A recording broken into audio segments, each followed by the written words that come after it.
Hey folks, welcome back. I just wanted to give a 2-month post-peptide therapy update in terms of where I am with my bilateral tennis elbow, meaning I have tennis elbow in both arms.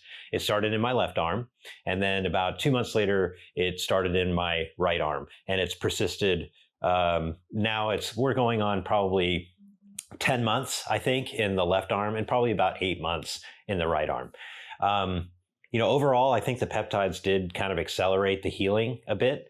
So I think they got me from being like 30% all the way to 70% within about a 3-month time period. So I think it did accelerate it. It was not a cure-all for me, absolutely whatsoever. I've seen people on the internet talk about how BPC-157 and TB4 or TB500 is this cure thing. They used it for 2 weeks and it totally miraculously healed them. I just didn't have that experience.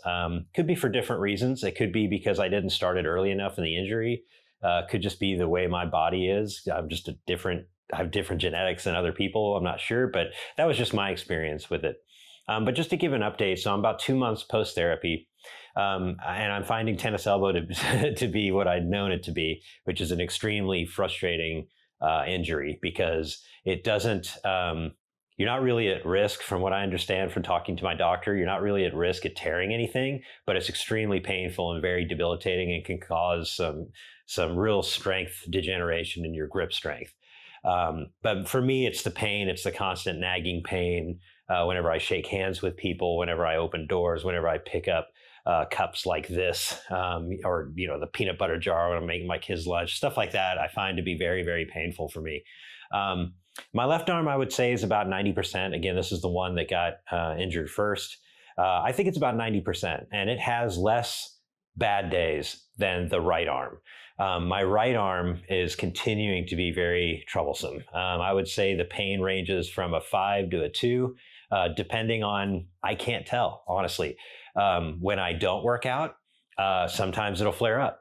When I do work out, it sometimes gets better, and then sometimes it flares up. It's very, very random. I haven't been able to identify any kind of pattern in terms of how long I work out between rests or how few I work out. I took a whole week off during, I think it was about a month ago or so because I was sick. I took a month off the gym, felt like it got worse. I've been doing my exercise, I've been doing stretching, I've been doing massage gun therapy, all those things I've tried to keep doing, and it just continues to be a very frustrating injury. So I would say that if you're out there, struggling with tennis elbow yourself, unfortunately, patience is the thing. I ran into my orthopedist the other day, just in general. He asked how it was doing. He's like, he's like, I hate seeing people with tennis elbow because there's really nothing I can do other than just letting time heal it. And, you can get shots, but it weakens the tendon. Not really up to that because I don't want to be blowing a tendon out and having, months of rehabilitation, surgery and all that crap. Just don't want to deal with that. So I'm going to continue to be patient.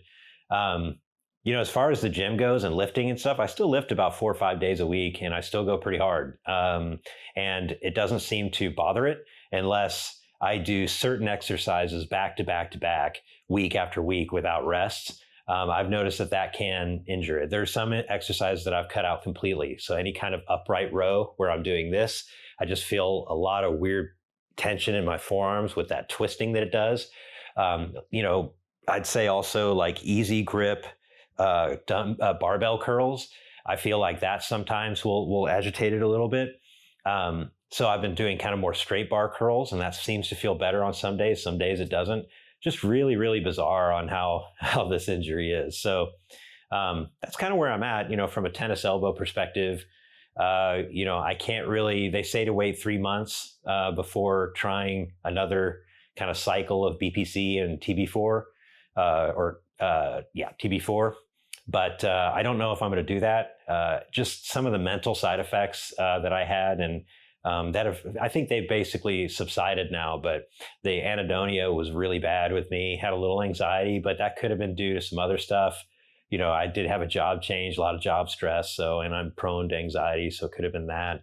But, I think all in all, and I'll just think about it in a month. I've got a month to think about it because I'm 2 months post-cycle. So I wouldn't be able to start again for another month. Just generally from what I've been reading, they say to kind of wait 3 months, let your, cells kind of flush out, and reset, if you will, your receptors to reset. Don't know if any of that's true or whatever. It's just from research. But other than that, overall health's pretty good. I'm currently, just as a general update, because I haven't done one of these in a month, I haven't posted in a month. I've been trying to respond to comments and stuff as I see them on this post and other posts, and other people's videos.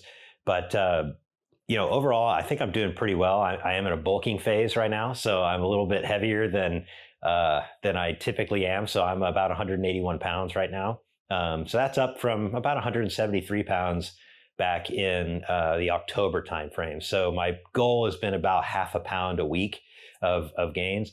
And so far, it looks like about 3,300 calories a day. 3,300 calories a day is what I aim for, primarily coming from protein, then carbohydrates, then fats. That's usually, I consume, probably about 230 grams of protein a day. Probably that it's closer to about 190 to 200 complete proteins a day.